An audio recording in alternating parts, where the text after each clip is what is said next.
In harass, I guess the microing is the same, but sometimes the strategic differences are different. Like, for example, here, Shark is deciding to go for the Medic Marines instead of going for the base. He does have a tactical decision to make, and looks like he's going to choose to go for the Marines in the field, but looks like he's going to send in for a surround here. This was his goal, to kill off enough Marines so his Zerglings could get, and looks like he's going to polish off this force of Medic Marines here from Nada without losing too many Mulisks, and Nada's in big trouble here in this game. I feel like this Mutalisk attack here, I wouldn't call it a harass, but this attack was quite successful in hurting Nada. It's gotten rid of his army in the field without the loss of too many units for Shark here, and it's really diminishing Nada's ability to push into Shark here. Shark is probably going to be able to pick up his second expansion. Looks like he is going to pick up that second expansion.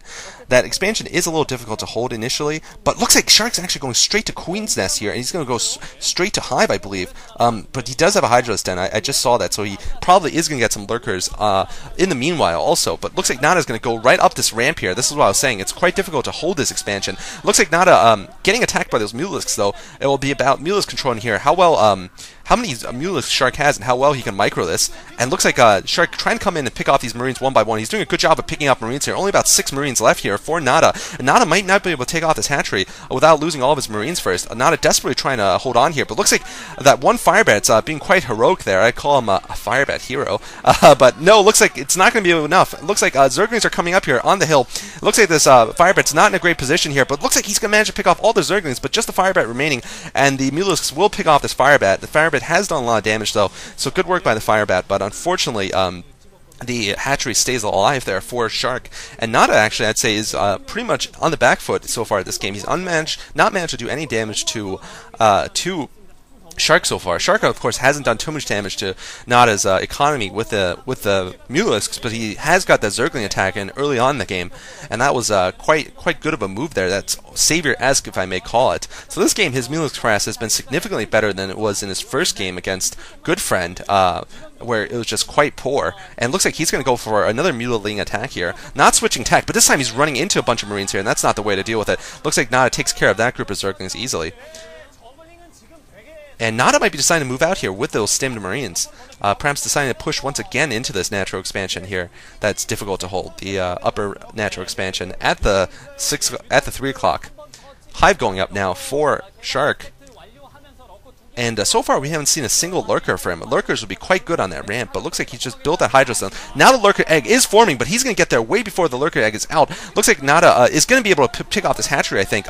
He's going to pick off both of these lurkers. Great play by Nada there, killing the lurkers before they could get down into the ground. Great work there by Nada. Absolutely great timing attack here. And it looks like he's going to get this hatchery before Shark can come back. So now the game's swinging back into Nada's favor significantly.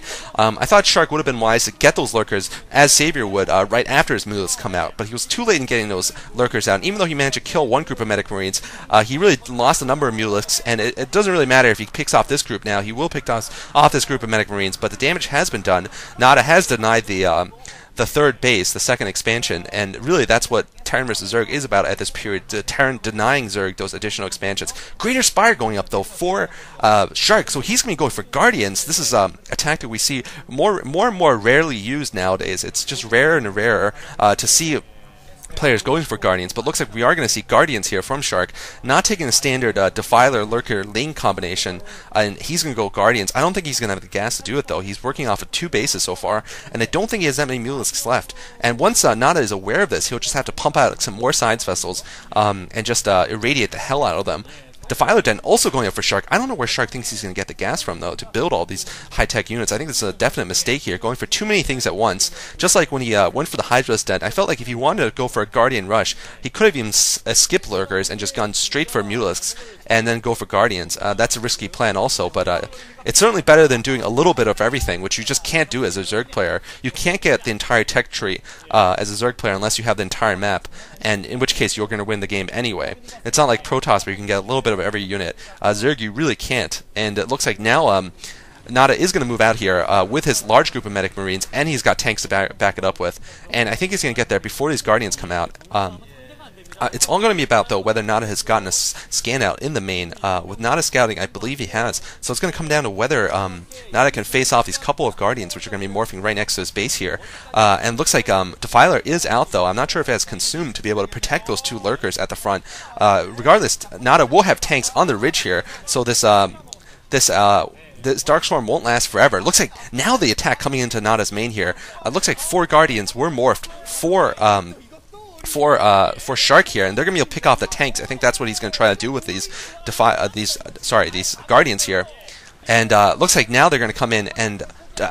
Looks like Lurkers burrowing on the cliff. Now they're cliffing that tank. Good work there by Shark. Shark's picking off this bunker here. Meanwhile, throwing some Zerglings here. The Zerglings are thrown in low prematurely, I feel. Looks like Nada's forced to retreat here. So Nada actually being forced to retreat to deal with this group of Guardians here. And Nada needs to bring forward this group of Medic Marines. But those Lurkers are in a great position to protect those Guardians. Really, Nada didn't have the Science Vessels at home to irradiate these Guardians. So Nada's going to be forced to pull back his Medic Marines here. Looks like the Science Vessels have come around, though. And they're going to set irradiates off, I think, on those Guardians. Looks like one Guardian is irradiated.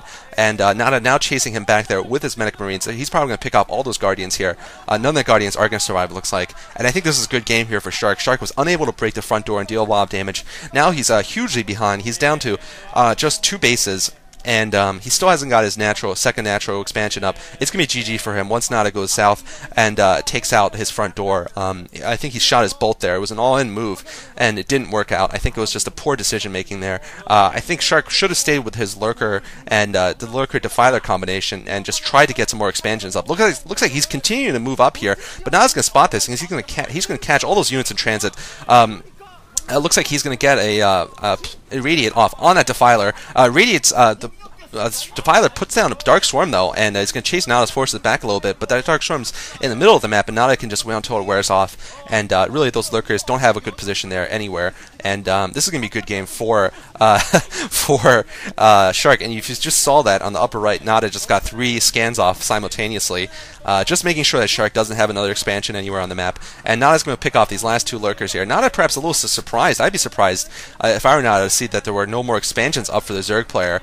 Usually you'd expect a Zerg player to have 1 or 2 hidden expansions extra before he went for Guardians. And Shark GG's, so good game by Nada there. Nada is going to advance to the round of 16, defeating Shark on the way. Nada giving a thumbs up there, confidently winning, and pointing out perhaps his team, or I think his number of ribbons on his shirt. I don't know which it was. Nada, of course, does wear his medals from the OSL and MSL on his uniform somewhere. And Nada is strong enough to open his booth door, by the way, so that's a tip there for these programmers out there who can't open their booth doors. You really gotta just practice that, kids. It just doesn't look good if you win or if you lose and you can't open your door and you're just struggling with it. I think Firebat Hero was doing that a few days ago. He couldn't open up an orange, and Bye Baby had problems with his booth door also. So yeah, that's something to work on. Nada showing everyone how it's done, winning with style there, and winning very comfortably in this game, I feel. Those are medals on his jacket there on the right side. So I'm very happy to see this result, to be honest. Nada winning and yeah, giving a little salute here. He's got so many female fans. You can hear the high-pitched voices in the background. Thanks for watching this series, guys. Leave some comments for me about what you'd like to see next in terms of classic games, and just about generally what you thought of this game. Thanks for watching, guys. This is Cholera signing off.